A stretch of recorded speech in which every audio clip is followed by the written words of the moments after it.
फजर की नमाज के बाद ट्रेनिंग के लिए लेके जाते हम लोग को ग्राउंड में, पूरा रनिंग वगैरह कराते। फिर उसके बाद प्रैक्टिस करके अखाड़े में आते, फिर अखाड़े में आके टेक्निक्स वगैरह बताते। 2 घंटे करते, स्ट्रेचिंग वगैरह पूरा टोटल 3 घंटे एक्सरसाइज करते।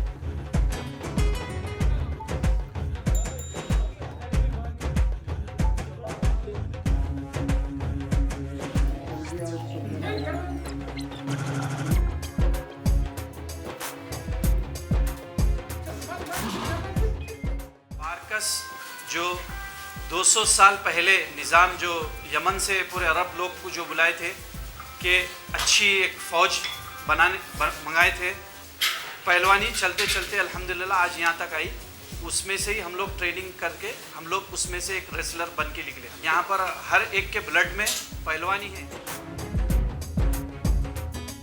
जैसा थोड़ा बच्चा जवान होने उसमें आता है तो पहले लंगोट सिलाता, उसके बाद डन बैठक मारता, उसके बाद उनके वाले जिनके भी उनके पेरेंट्स हैं अखाड़े के, यहाँ पर 4-5 अखाड़े हैं बारकस में, तो लेके आते हैं, लाके जो है सो छोड़ते हैं प्रैक्टिस के लिए।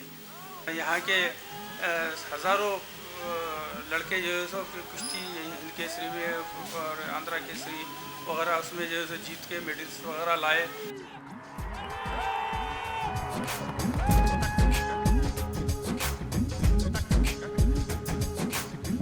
कुश्ती अलग होती, मिट्टी की कुश्ती अलग होती। ये अखाड़ा है, जो अखाड़े में जो 1400 साल पहले से चल के आ रहा है।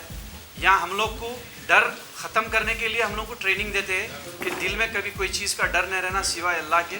जो साल में जितने भी टूर्नामेंट्स होते, 1 हो या 2 हो या 3 हो या 5 हो, उसमें हर जगह हम लोग मेडल लगा के आते हैं। गवर्नमेंट की तरफ से तो कुछ नहीं है, हमारे जो सीनियर्स है, जो हमारी बारकस की फेडरेशन है, उसकी तरफ से हमारे बहुत सपोर्ट है।